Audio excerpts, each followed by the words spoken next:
నమస్తే, welcome to Suman TV. నేను మీ హరిత. నేను ఇప్పుడు ఈసీఐఎల్లోని Suvidha hospitals Suvidha for women లో ఉన్నాను. నాతో పాటు ఉన్నారు సీనియర్ గైనకాలజిస్ట్ డాక్టర్ హిమబిందు నామాల. యంగ్ ఏజ్ లోనే ఇన్ఫర్టిలిటీ ప్రాబ్లమ్స్ వస్తున్నాయి. అసలు ఇన్ఫర్టిలిటీకి కారణాలు ఏంటి, ఇప్పుడు ఉన్న అడ్వాన్స్డ్ ట్రీట్మెంట్స్ ఏమున్నాయి, దీని గురించి మనం మాట్లాడుకుందాం. హలో డాక్టర్ గారు. హలో అండి. ఇన్ఫర్టిలిటీ ప్రాబ్లం రోజు రోజుకు పెరిగిపోతుంది. పిల్లలు లేకుంటే ఆ జంట పడే బాధ వర్ణాతీతం. యంగ్ ఏజ్ లోనే ఇన్ఫర్టిలిటీ రావడానికి కారణాలు ఏంటి? సో ముఖ్యంగా యంగ్ ఏజ్లో కారణాలు ఏంటి అంటే, రైట్ నౌ మనము మ్యారేజ్ ఏజ్ ఫీమేల్స్ అన్ని రంగాల్లో ముందుకెళ్ళడం వల్ల వాళ్ళు కొంచెం పోస్ట్పోన్ చేసుకుంటున్నారు. లైక్ అరౌండ్ అంతకుముందుకు 23-21కి అలా మ్యారేజెస్ అయ్యేటివి, ఇప్పుడు కొంచెం డిలే అవుతున్నాయి. ఓకే, సో దానివల్ల ఏంటంటే వాళ్ళు ప్రెగ్నెన్సీ ప్లాన్ చేసుకోవడం ఇంకో 2-3 ఇయర్స్ పోస్ట్పోన్ చేసుకుంటారు. So once a female crosses 30 or 35 years వాళ్ళకున్న ఎగ్ రిజర్వ్ అనేది తగ్గే అవకాశం ఉంటుంది. సో ఎగ్ రిజర్వ్స్ తగ్గడం అనేది మెయిన్ రీజన్ ఏజ్ పరంగా. And coming to the structural aspects, so structural ఆస్పెక్ట్స్కి వచ్చేసరికి గర్భసంచి, ట్యూబ్స్, అండాశయాలు, ఓకే, అండ్ ముఖద్వారం. ఓకే, సో ఇప్పుడు మనకి ముఖ్యంగా ఇన్ఫర్టిలిటీ రీజన్స్ వీటిని నేను చెప్పిన పార్ట్స్ ప్రకారంగా డివైడ్ చేసుకోవచ్చు. సో ఓవరీస్కి వచ్చేసరికి ముఖ్యంగా ఇప్పుడు ఫేస్ చేస్తున్న ఇష్యూ పీసీఓడికి ముఖ్య కారణాలు ఏంటి అంటే weight issues because of our sedentary life. Next వాళ్ళు పడే స్ట్రెస్. చాలామంది females night shifts or night duties వల్ల డిస్టర్బ్డ్ స్లీప్ ఉంటుంది. సో మెలటోనిన్ రిలీజింగ్ హార్మోన్ అనేది డిస్టర్బ్ అవుతుంది. దానివల్ల ఏంటంటే బాడీలో పేర్కొన్న స్ట్రెస్ని నైట్ రిలీజ్ చేస్తుంది హార్మోన్. సో మనం నైట్ హార్మోన్ వర్క్ చేయడానికి టైం ఇవ్వనప్పుడు ఆ స్ట్రెస్ అనేది బాడీలో ఉండిపోయి దానివల్ల పీసీఓడి ట్రిగర్ అవుతుంది. Okay, and mental stress. So ఇప్పుడు మనము అన్ని రంగాల్లో ముందుకెళ్తున్నాము, అది that's a good sign. But దాంతోపాటు మనకి జరిగే డిసడ్వాంటేజ్ ఏంటి అంటే స్ట్రెస్ తీసుకోవడం వల్ల ఎక్కువగా ఖచ్చితంగా సో దానివల్ల మనకి పీసీఓడి ట్రిగర్ అయ్యే ఛాన్స్ ఉంటుంది. ఓకే, నెక్స్ట్ సెడెంటరీ లైఫ్ గురించి చెప్పాను, స్లీప్ డిస్టర్బెన్స్ గురించి చెప్పాను, అండ్ మన ఆహార నియమాలు. ఓకే, మనం ఎక్కువ ఫాస్ట్ ఫుడ్ని లేకపోతే క్యాన్ ఫుడ్స్, టిన్ ఫుడ్స్ ఇవి ప్రిఫర్ చేయడము, వీటి వల్ల ప్లస్ ఎక్కువ కార్బోహైడ్రేట్ ఫుడ్ తీసేసుకుంటాము, ప్రోటీన్స్ తక్కువ తీసుకుంటాం. సో ప్రిఫరబుల్లీ మనం more high protein and less carb food prefer చేయాలి. ఇలాంటి అంటే ఫుడ్ ఆప్షన్స్లో మనం చాయిస్ని బట్టే మనం తీసుకునే క్యాలరీస్ డిసైడ్ అవుతాయి. సో ఎక్కువ క్యాలరీస్ తీసుకుంటున్నప్పుడు మనం అంత ఖర్చు పెట్టనప్పుడు వెయిట్ పుట్ ఆన్ అవుతూ ఉంటాం. సో పీసీఓడి దానికి కూడా రీజన్ అవుతుంది. సో పీసీఓడి వచ్చిన వాళ్ళకి తొందరగా వెయిట్ పుట్ ఆన్ అవుతూ ఉంటారు. And there are 2 types of PCODs, lean and obese. So lean వాళ్ళని కనుక్కోవడం డిఫికల్ట్ బికాస్ వాళ్ళకి మెంటల్ అండ్ ఫిజికల్ స్ట్రెస్ వల్ల స్ట్రెస్ పెరిగిపోవడం వల్ల పీసీఓడి వస్తుంది, వెయిట్ పుట్ ఆన్ అవ్వడం వల్ల కాదు.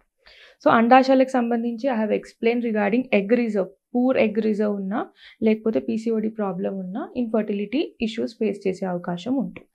Next coming to tubes, Fallopian tubes అంటాం. ఈ ఫలోపియన్ ట్యూబ్స్ అండాశయం నుంచి ఎగ్ రిలీజ్ అయిన దాన్ని మనకి యూట్రస్కి తీసుకెళ్ళడానికి అదొక ఛానల్. సో ఈ ఛానల్లో కొన్నిసార్లు కింద గర్భసంచి ద్వారం దగ్గర లోకల్ ఇన్ఫెక్షన్స్ పైకి అసెండ్ అయినప్పుడు ఈ ట్యూబ్స్లో వాపు కానీ నీరు కానీ చేరే అవకాశం ఉంటుంది. దీనివల్ల అక్కడక్కడ కొన్ని పొరల్లాగా బ్లాక్స్ లాగా క్రియేట్ అయ్యే అవకాశం ఉంటుంది. అట్లా క్రియేట్ అయినప్పుడు మీ ఫీమేల్లో ఓవ్యులేషన్ టైంలో ఎగ్ రిలీజ్ అయింది, ట్యూబ్లో మధ్య పార్ట్ వరకే వెళ్ళిపోద్ది. కానీ బ్లాక్ ఉండడం వల్ల అది అటు స్విమ్ అయ్యి వెళ్ళలేదు అండ్ వీర్యకణం కూడా ఎగ్ని కలవలేదు. So tubal blocks are the important cause. So అది ద్వారం స్టార్టింగ్లోనే ఉండొచ్చు, మధ్యలో ఉండొచ్చు, ఎండ్లో ఉండొచ్చు. సో సక్సెస్ రేట్ అనేది ట్యూబల్ రిలీజ్ రీకాన్యులేషన్లో కూడా ఆస్టియల్ రిలీజ్తో సక్సెస్ రేట్ ఎక్కువ, మిడిల్ పార్ట్లో కష్టం, అండ్ ఫిమ్రియల్ ఎండ్లో రిలీజ్ అనేది ఈజీ. సో దీంతో కూడా సక్సెస్ రేట్ పెరిగే అవకాశం ఉంటుంది. సో సువిధాలో మనం ట్యూబల్ రీకాన్యులేషన్ అనేది ఎక్కువ శాతం చేస్తాం. This is the modern advance treatment that is available here. Okay, next ఈ ఫలోపియన్ ట్యూబ్స్లో బ్లాక్సే కాకుండా ఈ లోకల్ ఇన్ఫెక్షన్స్ని ఇమీడియట్గా మనం డయాగ్నోస్ చేసినట్టయితే త్వరగా మెడికల్ మేనేజ్మెంట్తో తగ్గించుకోవచ్చు. అది త్వరగా కనుక డయాగ్నోస్ చేయనట్టయితే అక్కడ ఇన్ఫెక్షన్ అనేది ఆర్గనైజ్ అయిపోయి ట్యూబల్ బ్లాక్స్ ఫామ్ అయ్యే ఛాన్స్ ఉంటుంది. Next coming to uterus. యూట్రస్లో మనకి చిన్న చిన్న ఎండోమెట్రియల్ పాలిప్స్ ఫామ్ అవ్వచ్చు. అంటే లోపల ద్వారంలో ఈ వైట్ కనిపిస్తున్న వాటిని ఎండోమెట్రియల్ పాలిప్స్ అంటాం.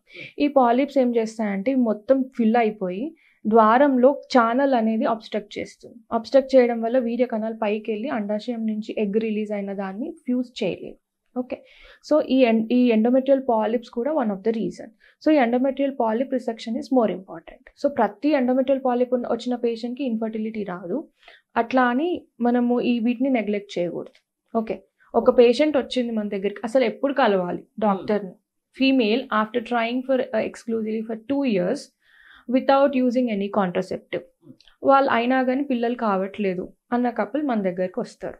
వచ్చినప్పుడు ఫస్ట్ ఇవన్నీ ఛానల్స్ కరెక్ట్ ఉన్నాయా లేదా మనం చెక్ చేసుకోవాలి. దీంట్లో ఫస్ట్ ఒక బేసిక్ అల్ట్రాసోనోగ్రఫీలో మనకి యూట్రస్ గురించి తెలుస్తుంది, అండాశయాల గురించి తెలుస్తుంది.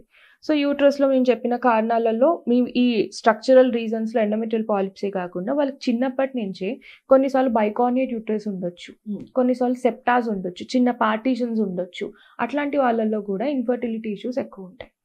జనరల్ గా మీ సర్వీస్ లో ఎలాంటి ప్రాబ్లమ్స్ తో వచ్చే వాళ్ళని ఎక్కువగా చూస్తున్నారు? ఇప్పుడు right now young couple are coming more with PCODs and tubal blocks. Okay, so మనము సర్వీసైటిస్ దీని గురించి కూడా మాట్లాడుకోవాలి. ఈ సర్వీసైటిస్ అనేది లోకల్ ఇన్ఫెక్షన్స్ మన ప్రాపర్ ఇమ్యూనిటీ మెయింటైన్ చేయనప్పుడు ఆర్ బికాస్ ఆఫ్ ఎస్టీడీస్ వల్ల కూడా వస్తుంది. సో ఇది ఇక్కడ లోకల్ ఇన్ఫెక్షన్ మనం తొందరగా అడ్రస్ చేసి మెడిసిన్ వాడినప్పుడు అది అక్కడికి ఆగిపోతుంది, లేదంటే పైకి అసెండ్ అయ్యి పెల్విక్ ఇన్ఫ్లమేటరీ డిజీజ్ లాగా మారుతుంది. దానివల్ల గర్భసంచి లోపల అతుకులు ఫామ్ అవుతాయి, ట్యూబ్స్లో కూడా ఫామ్ అవుతూ ఉంటాయి.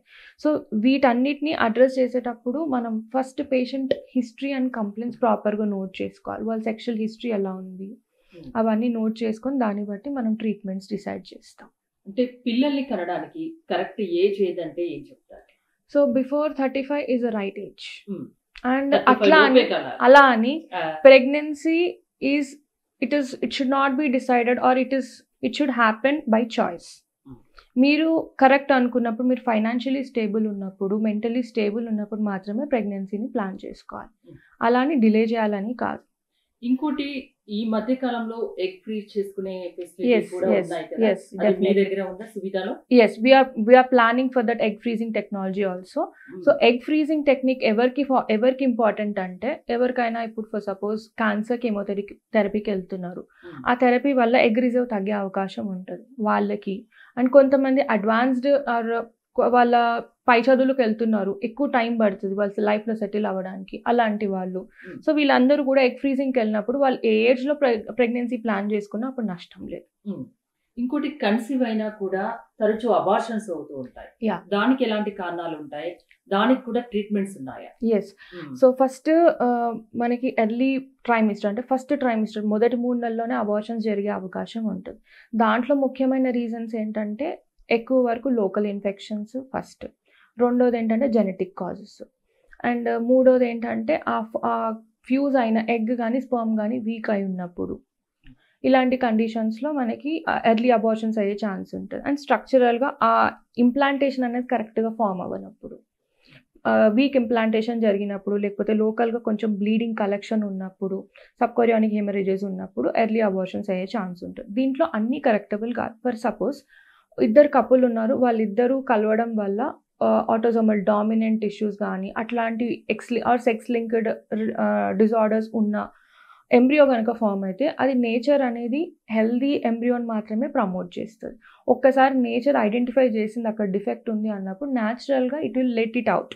ఓకే, సో కరెక్టబుల్ రీజన్స్ ఏంటి అంటే లోకల్ ఇన్ఫెక్షన్స్ని కరెక్ట్ చేసుకోవచ్చు, అండ్ సబ్కోరియానిక్ హెమరేజెస్ ఇలాంటి ఫామ్ అయినప్పుడు ఇంప్లాంటేషన్ జాగ్రత్తగా కరెక్ట్గా ఫామ్ కావడానికి నెక్స్ట్ టైం మనం ఫోలిక్ యాసిడ్ సప్లిమెంట్స్ అట్లాంటివి ఇచ్చి చూసుకోవచ్చు.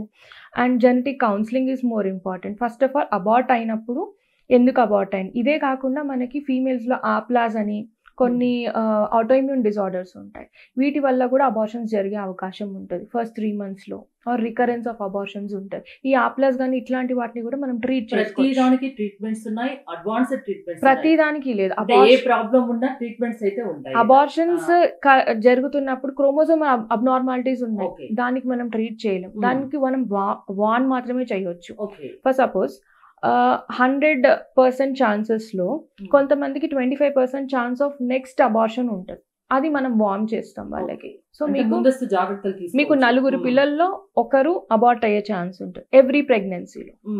సో అది మనం వార్న్ చేయొచ్చు. సో ప్రతిసారి మనకి ఆ కౌన్సిలింగ్ ఇచ్చినప్పుడు పేషెంట్కి కూడా ప్రతిసారి ఆ డిప్రెషన్ అనేది ఉండదు. ఈసారి పోయింది అంటే మళ్ళీ రాదు అన్న మెంటల్ గా preparation is more important in case of genetic conditions. ప్రతి ఇన్ఫెర్టిలిటీ కపుల్ కి ఐవీఎఫ్ అనేది ఖచ్చితంగా అవసరమా?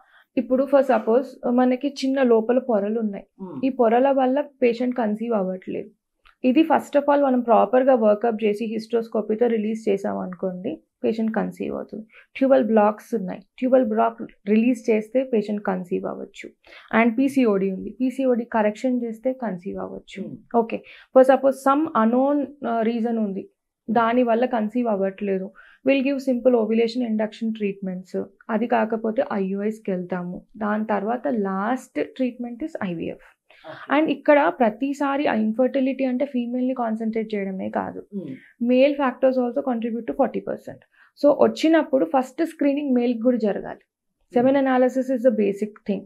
డయాబెటీస్ ఉందా, థైరాయిడ్ ప్రాబ్లమ్స్ ఉన్నాయా, ఇవి చూసుకోవాలి. సో మేల్ నుంచి అన్ని 100% కరెక్ట్ ఉన్నాయి అన్న తర్వాత then we can concentrate more on the female. Okay, ఇక్కడ సువిధాలో ఇన్ఫెర్టిలిటీకి సంబంధించి ఎలాంటి ట్రీట్మెంట్స్ ఉన్నాయి? సో బేసిక్ ఇన్ఫర్టిలిటీ ట్రీట్మెంట్స్లో first we'll do screening completely. స్క్రీనింగ్లో లోకల్ ఇన్ఫెక్షన్స్ ఉన్నాయా, will screen that. Then PCOD problem ఉందా, పీసీఓడి ప్రాబ్లం ఉన్నప్పుడు మెడికల్ మేనేజ్మెంట్తో పాటు సర్జికల్ మేనేజ్మెంట్స్ కూడా ఉన్నాయి. లాప్రోస్కోపిక్ ఓవేరియన్ డ్రిల్లింగ్ ఇది ఎవరికి చేస్తామంటే high AMH levels, LH levels చాలా ఎక్కువ ఉన్నాయి, మెడికల్ మేనేజ్మెంట్ ఫెయిల్ అయింది, patient wants to conceive but right టైంకి ఓవ్యులేట్ అవ్వట్లేదు, or right size of egg రావట్లేదు అన్న వాళ్ళకి లాప్రోస్కోపిక్ ఓవేరియన్ డ్రిల్లింగ్ కూడా చేయొచ్చు. ఓకే, నెక్స్ట్ ట్యూబల్ కాన్యులేషన్ గురించి already we have discussed. And కొంతమందికి ఫైబ్రాయిడ్స్ వల్ల కూడా కంప్రెస్ చేస్తూ ఉంటుంది, ఆర్ ఎండోమెట్రియం ప్రాపర్గా షేప్లో ఇర్రెగ్యులర్ షేప్ రావడానికి, ఆర్ ఇంప్లాంట్ అయిన ఎంబ్రియోన్ డిస్లాట్ చేయడానికి ఫైబ్రాయిడ్ రీజన్ అవ్వచ్చు. సో ఫైబ్రాయిడ్స్ మయోమెక్టమీ ప్లాన్ చేసుకొని ఆర్ ట్యూబల్ రీకాన్యులేషన్ చేసుకొని laparoscopic ovarian drilling or medical management treatment options చాలా ఉన్నాయి. ఎస్, ఇవన్నిటితో మనము సక్సెస్ రేట్ ఎలా ఉంటుంది సువిధాలో? సువిధ అనే కాదు, general success rate let me explain you. So మనం ఓవ్యులేషన్ ఇండక్షన్స్ చేసినప్పుడు అవుట్ ఆఫ్ మనం న్యాచురల్గా వితౌట్ ప్రొటెక్షన్ కనుక పేషెంట్ ట్రై చేసినప్పుడు వాళ్ళ సక్సెస్ రేట్ అనేది 10 to 15%. ఇంకో 5% పెంచడానికి ఓవ్యులేషన్ ఇండక్షన్స్, దానిపై ఇంకో 5% పెంచడానికి అంటే 30% పెంచడానికి IUIs, and up to 40 to 45% chances with IVF. But IVF కూడా క్యూములేటివ్ ఎఫెక్ట్, 2 to 3 సైకిల్స్ చేసినప్పుడు 45% చెప్తాం. 1 సింగిల్ సైకిల్తో ఇంత సక్సెస్ రేట్ అనేది చెప్పలేము. బికాస్ మన చేతిలో ఉంది ఏంటి అంటే ఎంబ్రియో ఫామ్ చేసి దాన్ని అక్కడ వదిలేయడం, అది ఇంప్లాంట్ అవ్వాలి. ఇప్పుడు హ్యాచింగ్, గ్లూ అవి చాలా వస్తున్నాయి కానీ వాటికి ఇంకా ప్రాపర్గా ఇవి ఇంత % సక్సెస్ రేట్ ఇవ్వగలవు అని చెప్పి ఇంకా ఏం స్టడీస్ రాలేదు. సో ఇంప్లాంటేషన్ జరగాల్సింది యూట్రస్కి ఎంబ్రియోకి మధ్యలో ఉన్న కమ్యూనికేషన్తో. ఆ కమ్యూనికేషన్ అనేది నేచర్ డిసైడ్ చేస్తుంది, మనం కాదు. సో మనం ఎంత ఐవీఎఫ్ చేసినా ఏది చేసినా అక్కడ డిసైడింగ్ ఫ్యాక్టర్ అనేది ఎంబ్రియో ఎంత స్ట్రాంగ్ ఉంది, యూట్రస్ ఎలా ఉంది, అది డిసైడ్ చేస్తుంది. కాబట్టి అందుకే మనం 100% సక్సెస్ రేట్ అని చెప్పాలి.